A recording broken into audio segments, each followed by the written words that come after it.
नमस्कार। आज हम कम्युनिकेशन के एक ऐसे रूप के बारे में बात करने वाले हैं जो बहुत शक्तिशाली है, लेकिन जिस पर हम अक्सर ध्यान नहीं देते, यानी नॉन वर्बल कम्युनिकेशन। रिसर्च बताती है कि हमारी बातचीत का लगभग 60 से 90% हिस्सा बिना कुछ बोले ही हो जाता है। जी हाँ, इतना ज्यादा। हमारा शरीर, हमारी आंखें, हमारे हाव भाव, ये सब हमारी आवाज से कहीं ज्यादा जोर से बोलते हैं। तो सवाल ये उठता है कि हमारी बॉडी लैंग्वेज आखिर कह क्या रही है। ये एक सीक्रेट भाषा की तरह है, और आज हम इसी भाषा के कोड को समझने की कोशिश करेंगे। ठीक है, तो चलिए शुरू करते हैं।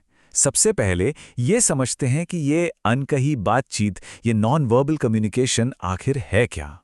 तो देखिए, नॉन वर्बल कम्युनिकेशन का सीधा सा मतलब है वो सारे तरीके जिनसे हम बिना शब्दों का इस्तेमाल किए मैसेज भेजते या समझते हैं।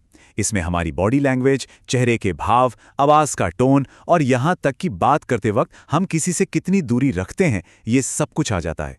कमाल की बात तो यह है कि अक्सर शब्द सुने जाने से पहले ही हमारी भावनाएं इन इशारों से समझ ली जाती हैं। तो अब आगे बढ़ते हैं। इस खामोश भाषा की भी अपनी एक वोकैबुलरी होती है जो अलग अलग तरीकों या कह लीजिए चैनलों से हम तक पहुंचती है। तो चलिए इन संकेतों को एक एक करके डिकोड करना शुरू करते हैं। सबसे पहले बात करते हैं शरीर और चेहरे की, काइनेसिक्स। ये हमारी बॉडी लैंग्वेज है, जैसे हम कैसे खड़े हैं, हमारे हाथ कैसे चल रहे हैं, ये सब कॉन्फिडेंस या झिझक को दिखाता है।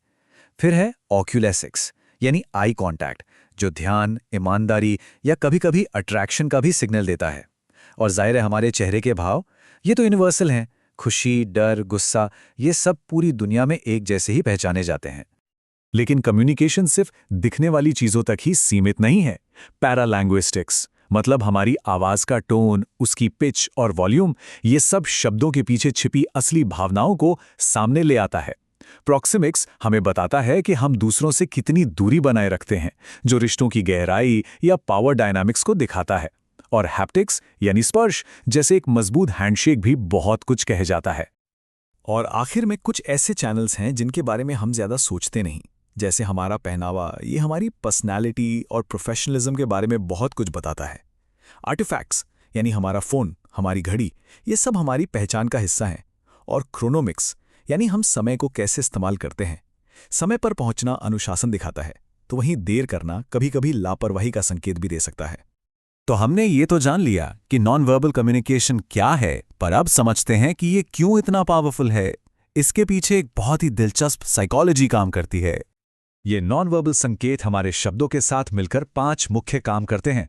पहला, ये हमारे शब्दों को और मजबूत करते हैं, जैसे हाँ कहते हुए सिर हिलाना। दूसरा, ये शब्दों की जगह ले सकते हैं, जैसे अलविदा कहने के लिए सिर्फ हाथ हिला देना। तीसरा, ये हमारे शब्दों को काट सकते हैं, जो हम आगे देखेंगे। चौथा, ये शब्दों को पूरा करते हैं, जैसे किसी को गले लगाकर उसकी तारीफ करना। और पांचवां, ये बातचीत के फ्लो को कंट्रोल करते हैं, जैसे हाथ के इशारे से अपनी बारी का संकेत देना। और यहीं पर बात बहुत दिलचस्प हो जाती है। जब शब्द और बॉडी लैंग्वेज में टकराव हो तो हम किस पर यकीन करें। सोचिए, अगर कोई झुके हुए कंधों और उदास चेहरे के साथ कहे मैं ठीक हूं, तो असल में उसका शरीर ही सच्चाई बता रहा होता है। हमारा शरीर अक्सर झूठ नहीं बोलता। ये सब होता है हमारे दिमाग और शरीर के एक बहुत गहरे कनेक्शन की वजह से। एक होता है इमोशनल लीकेज, जब हमारी असली भावनाएं पल भर के लिए चेहरे पर आ जाती हैं। इन्हें माइक्रो एक्सप्रेशंस कहते हैं। फिर आते हैं मिरर न्यूरॉन्स, जिनकी वजह से हम अनजाने में ही उन लोगों की बॉडी लैंग्वेज कॉपी करने लगते हैं जिनके साथ हम कनेक्टेड महसूस करते हैं। हर किसी का एक बेसलाइन बिहेवियर, यानी एक नॉर्मल व्यवहार होता है। इसमें अचानक कोई बदलाव आना स्ट्रेस या धोखे का संकेत हो सकता है। और आखिर में हमारी फाइट, फ्लाइट या फ्रीज वाली प्रतिक्रिया, जो चिंता को शरीर में तनाव या बेचैनी के रूप में दिखाती है। तो चलिए अब इस सारी जानकारी को थोड़ा प्रैक्टिकल बनाते हैं। इन सिद्धांतों को समझकर हम असल में कॉन्फिडेंस और घबराहट के संकेतों को पढ़ना सीख सकते हैं। ये स्लाइड इसे बहुत ही अच्छे से दिखाती है। एक तरफ देखिए, एक कॉन्फिडेंट इंसान के कंधे रिलैक्स्ड होते हैं, आई कांटेक्ट बिल्कुल स्थिर होता है और हाथ शांत रहते हैं। वहीं दूसरी तरफ एक घबराया हुआ इंसान अकड़ी हुई मुद्रा में होता है, नजरें चुराता है और उसके हाथ बेचैन रहते हैं। यहां तक कि आवाज और हरकतों की रफ्तार भी बहुत कुछ बता देती है। तो हम इस जानकारी का इस्तेमाल अपनी सोशल प्रेजेंस को बेहतर बनाने के लिए कैसे कर सकते हैं? पेश है एक नॉन वर्बल टूल किट जिसमें कुछ स्किल्स हैं जिन्हें हम सब सीख सकते हैं।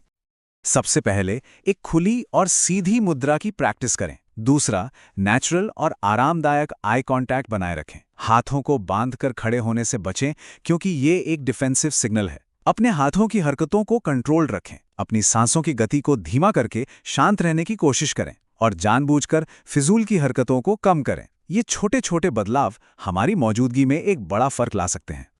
तो हमारी ये खामोश जुबान हमेशा बोल रही है, चाहे हम इस बात को जाने या ना जाने। तो आखिर में बस एक ही सवाल है जिस पर सोचना बनता है, ये हमारे बारे में क्या कह रही है?